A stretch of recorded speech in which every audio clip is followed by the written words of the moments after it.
आध्यात्मिकता को पूरी तरह नकार देते हैं। ये बुक आज की जनरेशन के लिए आध्यात्मिकता को पूरी तरह से समझने के लिए लिखी गई है। इसमें हमें पता चलता है कि साइंस और स्पिरिचुअलिटी उतनी अलग नहीं है जितना हम इसे समझते हैं। ये एक सिक्के के दो ही पहलू हैं। ये बुक आपको ऐसे सफर पर ले जाएगी जिसमें हर कोई जानना, समझना और अपनी जिंदगी में पाना चाहता है। इसका नाम है the wheel of spirituality, a joyful journey to Siddhi. इसको एक इंडियन डॉक्टर विनय बंसल जी ने लिखा है। A joyful journey to Siddhi, सिद्धि शांति की तरफ एक अल्टीमेट स्टेट है। ये बुक उस स्टेट तक पहुंचने का रास्ता दिखाती है। इसको पाना एक पहाड़ जैसा काम लगता है, कुछ ऐसा जिसे जंगल या हिमालय में मेडिटेट करके ही पाया जा सकता है, लेकिन ऐसा नहीं है। सिद्धि तक आराम से अपने घर में रहते हुए, रोजमर्रा के काम करते हुए भी पहुंचा जा सकता है। परमानंद के स्टेट तक पहुंचने के लिए सिर्फ सही टूल्स की जरूरत है। ये किताब हमें वो सभी टूल्स उपलब्ध कराती है। जब एक बार आप सिद्धि पा लेंगे तो सभी कॉम्पोनेंट्स स्वाभाविक रूप से आपकी जिंदगी का हिस्सा बन जाएंगे। जब तक आप सिद्धि न पा लें, यह आपके लिए रास्ता दिखाने वाली मशाल की तरह काम करेंगे। समृद्धि, इससे फर्क नहीं पड़ता कि गिलास आधा खाली है या आधा भरा। बस इसके लिए धन्यवाद करें कि आपके पास गिलास है। ग्रेटफुल रहें कि इसमें कुछ है। इस ज्यादा से ज्यादा पानी की चाहत में हम अपनी ब्लेसिंग्स को काउंट करना भूल गए, उस खजाने को जो असल में हमारे पास है। हम बहुत कम कीमत वाली चीजों के लिए दिन भर भागते रहते हैं, ये सोचे बगैर कि सबसे अनमोल चीज हो तो दुनिया में एकदम फ्री है। हो सकता है कि आप सोचें कुछ भी मुफ्त में नहीं आता, लेकिन आपसे पूछा जाए कि आपके पास शरीर है, आप उसकी कीमत क्या देते हैं? जो खून आपकी नसों में बहता है, जो आपका दिल धड़कता है, जो सांस आप लेते हैं, जो पानी आपकी प्यास बुझाता है, जो प्यार आप पाते हैं, क्या आप इन्हें कभी खरीद सकते हैं? क्योंकि ये सब हमें फ्री में मिलते हैं, इसीलिए हम इनकी कम परवाह करते हैं। चलिए एक कहानी से इस आइडिया को समझते हैं। राज और ऋषि दो भाई थे। उनके पूर्वज उन दोनों के लिए 100 करोड़ के फिक्स डिपॉजिट छोड़ गए थे। दोनों में से राज अपने फिक्स डिपॉजिट के बारे में जानता था, लेकिन ऋषि उससे बेखबर था। दोनों अपना रोज का काम करते और गुजारा करने के लिए कमाते थे। राज अपनी नौकरी पर जाता हुआ पूरी तरह सेटिस्फाइड था, क्योंकि वो अपने पैसे के बारे में जानता था। दूसरी तरफ ऋषि को इसका नहीं पता था, इसलिए वो जिंदगी पर एक एक रुपया जमा करने में लगा रहा। दूसरे भाई ऋषि की तरह हमें भी उस खजाने के बारे में पता नहीं है जो हमारे पास है। हम रोज अपना दिन उन कमियों के बारे में सोच कर बिता देते हैं, इन चीजों के बारे में खुश होने की जगह जो हमारे पास है, जैसे कि स्वस्थ शरीर, प्यारे लोग, नेचर, उससे बहुत कीमती साधन। साइंस और टेक्नोलॉजी एडवांस हो गई है ताकि आम व्यक्ति भी बेस्ट रिसोर्सेज पा सके। इसको भी एक कहानी के माध्यम से समझते हैं। एक बार सम्राट अकबर ने ज्ञान की गहराई तक जाने के लिए बीरबल से पूछा, एक गिलास पानी की कीमत क्या है? बीरबल मुस्कुराकर कहते हैं, सम्राट कल्पना कीजिए, आप एक रेगिस्तान में बहुत दिनों से खोए हुए और प्यासे हैं। रास्ते में एक महात्मा आपसे मिलते हैं, आपको आधा गिलास पानी देते हैं। आप उन्हें क्या देंगे? अकबर ने कहा, मैं उन्हें आधा साम्राज्य दे दूंगा।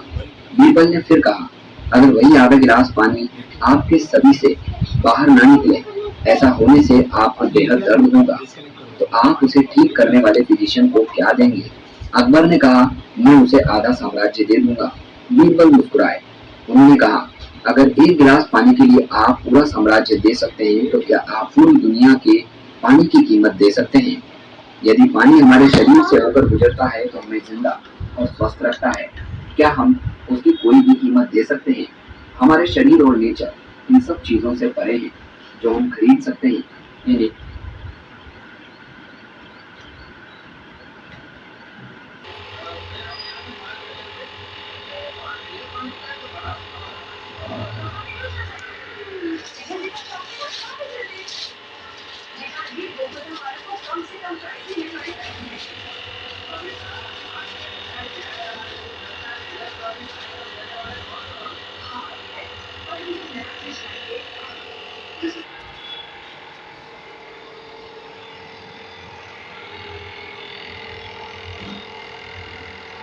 अगर हमें एहसास हो कि हम कितने अमीर हैं, तो हम जिंदगी के सफर का मजा ले सकते हैं। सतर्कता। एक बार एक राजा को उनके मंत्रियों ने बताया, राज्य से सोने की 3 चिड़ियां गायब हो गई हैं। काफी ढूंढने के बाद भी जब उन चिड़ियों का कोई पता नहीं चला, तब राजा ने इसे बहुत ही गंभीरता से लिया। राजा के लिए चिड़ियों के गुम होने की बात उनकी प्रतिष्ठा की थी। राजा किसी भी कीमत में जानना चाहते थे कि आखिर वो कौन है जिसने ये थैलियां चुराई है।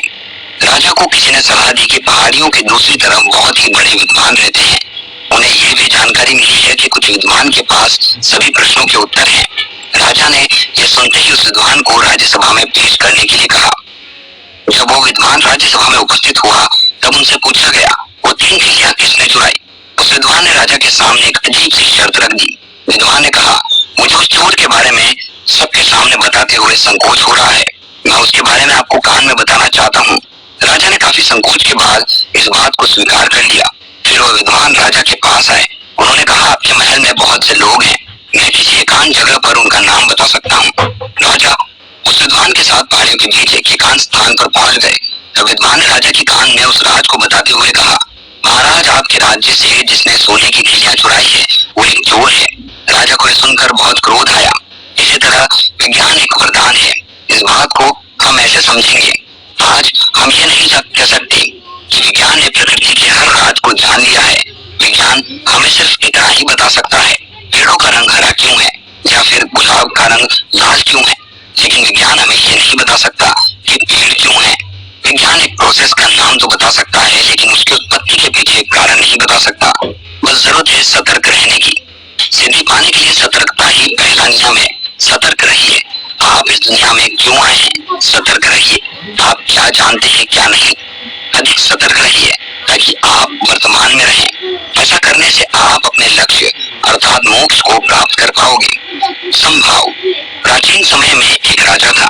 वो राजा एक संत से बहुत अधिक प्रभावित था।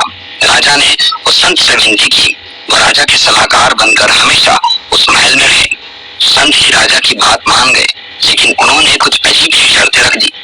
उन संत की शर्त थी, उन्हें महल के कोने में रहने का स्थान दिया जाए। संत जी केवल राजा का कार्य सौंपा करता था, उनका ही काम करेंगे, इसके अलावा उन्हें कोई और नहीं बुलाएगा। राजा को भी संत के काम के अलावा कोई और बात करने की अनुमति नहीं होगी। अगर इन शर्तों का उल्लंघन हुआ तो संत जी महल छोड़कर हमेशा हमेशा के लिए चले जाएंगे। राजा को संत की इस अजीबोगरीब शर्त पर हैरानी हुई, लेकिन राजा ने सोचा कम से कम उन्हें एक अच्छे सलाहकार तो मिल जाएगा। राजा को संत की इन शर्तों से कोई परेशानी भी नहीं। राजा ने सोचा संत की इन शर्तों को मानने में ही समझदारी है। संत जी अब महल आ गए। संत जी अपना काम करने के बाद महल के कोने में चले जाते। अब कुछ दिनों तक ऐसे ही चलता रहा। फिर कुछ समय बीतने के बाद राजा के दरबारियों ने उनके कान में बात डालना शुरू कर दी। महाराज, संत जी राजमहल के सभी राज लेकर अपने कमरे में बैठते हैं। संत जी निश्चित ही दुश्मन राज्य के राजा से मिले हुए हैं, वरना एक साधारण का संत ऐसी अजीब सी शर्त क्यों रखता। राजा ने घबराकर आदेश दे दिया, संत जी के कमरे की तलाशी ली जाए। जैसे ही संत जी के कमरे को खोला गया, सभी देखकर हैरान हो गए। यह कमरा राजा के महल का तो बिल्कुल ही नहीं दिखता था। ये कमरा साधारण सा किसी फकीर की कुटिया की तरह दिखता था। संत जी के कमरे के बीच में ध्यान लगा रहे थे। राजा ने संत जी से कहा, आप महल के सभी आराम पा सकते हैं, तो फिर ये गरीबों जैसा जीवन क्यों व्यतीत कर रहे हैं। संत ने कहा, मुझे आपने अपने राज्य में ऊंचा स्थान दिया, लेकिन ये सत्य है कि जीवन में उतार चढ़ाव तो आते रहते हैं। जीवन में कुछ भी स्थिर नहीं। इस ऊंचाई में उलझ कर नहीं रहना चाहता। प्रसिद्ध उद्योगपति रतन टाटा जी ने कहा था, जीवन में उतार चढ़ाव का होना बहुत जरूरी है। एक सीधी लाइन का तो इसी में भी मतलब मृत्यु होता है। हमें जरूरत है जिंदगी में अच्छे और बुरे समय में एक सा भाव रखने की। संभाव ही तीसरा नियम है। सद्भाव। एक गांव में एक साधु थे। वो काफी प्रसिद्ध थे। वे एक छोटी सी कुटिया में रहते थे। दूर दूर से लोग अपनी समस्या लेकर उनके पास आते। वो साधु हर किसी की समस्या का समाधान बड़ी आसानी से बता दिया करते थे। वे लोगों से भिक्षा मांगकर अपना जीवन यापन किया करते थे। गांव में हर कोई उनको भिक्षा भी दे दिया करता था। हर कोई उन्हें बड़े आदर और सम्मान की दृष्टि से देखता। एक बार किसी नगर की एक अविवाहित लड़की गर्भवती हो गई। इस गर्भवती लड़की ने एक लड़के को जन्म दिया। लड़की के घर वालों ने पहले तो बदनामी के डर से ये बात सभी से छुपाई, लेकिन ये बात पंचायत तक पहुंची। तब पंचायत ने लड़की पर जोर डालकर पूछा, इस बच्चे का पिता कौन है। तब उस लड़की ने पंचायत के डर से साधु का नाम ले लिया। सभी लोग साधु का नाम सुनते ही हैरान हो गए। लड़की ने आंसू बहाते हुए कहा, ये सब उसकी इच्छा के विरुद्ध साधु ने किया है। पंचायत में साधु की बहुत थू हुई। सभी लोग साधु की कुटिया में पहुंचकर उसे मारने लगे। लोगों ने साधु की कुटिया को भी तोड़ दिया। साधु ने किसी को कुछ नहीं कहा। गांव वालों ने बच्चे को भी साधु को देते हुए कहा, अब इस बच्चे साधु ही पालेंगे। साधु सुबह जल्दी उठे तो बच्चा रोने लगा। साधु को लगा कि बच्चे को दूध पिलाना होगा। साधु और बच्चों को लेकर लोगों से भिक्षा मांगने निकला। अब किसी ने भी साधु को भिक्षा नहीं दी। साधु अब लोगों की नजरों में गिर चुके थे। लोग अब साधु को देखते ही घर के दरवाजे भी बंद कर लेते। जब किसी ने भी साधु को भिक्षा नहीं दी तो साधु बच्चे की माँ के द्वार पर पहुंच गए। वो बच्चे की माँ से भिक्षा मांगने लगे। बच्चे की बुरी हालत देखकर उसकी माँ से रहा नहीं गया। वो साधु के पैरों में गिर गई। वो रो रो कर कहने लगी, मुझसे बच्चे की ऐसी हालत नहीं देखी जाती। मुझसे बहुत बड़ी भूल हो गई। मैंने बच्चे के पिता का नाम छुपाने के लिए आपका नाम लगा दिया। बच्चे की माँ ने कहा, मैंने आपका नाम इसलिए लिया था क्योंकि आपका समाज में बहुत नाम है। मुझे यकीन था कि समाज के लोग आपकी इस इकलौती भूल के लिए आपको क्षमा कर देंगे, लेकिन अब मुझसे अपने बच्चे की हालत नहीं देखी जाती। सब लोग इकट्ठा हो गए। सच सबके सामने आ गया। लोगों ने साधु से पूछा, जब हम सब ने आपके साथ बुरा व्यवहार किया तो आपने कुछ क्यों नहीं कहा? साधु ने कहा, जब आपने मेरी तारीफ की, मुझे इज्जत दी, तब मैंने चुप रहकर इसका स्वीकार किया। न तो तब मैं बहुत अधिक प्रसन्न हुआ। फिर जब आपने मुझे गुनहगार माना तो भी मैंने आपके इल्जाम, आपके शब्द दिल पर नहीं लिए। इसी को कहते हैं सद्भावना। अर्थात जब अपने अंदर आप इतने शांत हैं, आपको बाहर और अंदर की चीज किसी भी तरह से अच्छा या बुरा प्रभाव नहीं डालती। यहाँ संभाव हमें अपने अच्छे और बुरे एक ही भाव से चीज को दिखाना सिखाते हैं। वही सद्भावना हमें समाज के दबाव से बचने की सीख देती है। साधना। पूर्ण चेतना में रहने से अचेतन को बदल सकते हैं। साधना कॉन्शियस वर्ड का एक ही ऊंचाई है। जब भी आध्यात्मिक और सचेतन के ख्यालों को स्टेज पर लाया जाता है तो साधना पहली लाइन ले लेती है। साधना का सिंपल शब्दों में मतलब है मेडिटेशन, खुद के लिए समर्पण। हम सब मेडिटेशन के बारे में जानते हैं। यह हमें शांत करता है, अनकॉन्शियस दिमाग को कॉन्शियसनेस में बदलता है। अगर आप भी आध्यात्मिक ज्ञान पाना चाहते हैं तो साधना बहुत जरूरी है। मेडिटेशन का मतलब है कॉन्शियस दिमाग बनाना, जहाँ दिमाग खुद को साफ करना सीख सके। जैसे बच्चा बड़ा होता है तब उसके किसी की देखरेख की जरूरत नहीं रहती। उसे किसी तरह नियमित मेडिटेशन से दिमाग अपने ख्यालों का ध्यान रखना सीख लेता है। हमारा दिमाग एक जटिल संरचना है। ये दो हिस्सों में बटा है, एक कॉन्शियस और दूसरा सबकॉन्शियस। इन दोनों हिस्सों में फर्क होने के बाद भी एक दूसरे को ओवरलैप करते हैं। कॉन्शियस माइंड भी वह होता है जब हमारे ख्याल हमारी भावनाओं के अनुसार होते हैं, जबकि सबकॉन्शियस माइंड सभी भावनाओं और विचारों का स्टोर हाउस होता है। मेडिटेशन से हमारा सबकॉन्शियस दिमाग एक्टिव और मजबूत होता है। ये हमारे अंदर के खजाने से हमें बातचीत करने देता है। साधना से हमारी सबकॉन्शियस एनर्जी जागती है। हम और भी बेहतर तरीके से संस्कार चुन पाते हैं। आपको लग सकता है कि साइंस और स्पिरिचुअलिटी एक दूसरे से अलग है, लेकिन ऐसा नहीं है। ये एक दूसरे को ओवरलैप करते हैं। आध्यात्मिकता अनदेखा और अनडिस्कवर्ड साइंस है। तो दोस्तों, ये थी book summary the wheel of spirituality की। इसे लिखा था डॉक्टर विनय बंसल ने।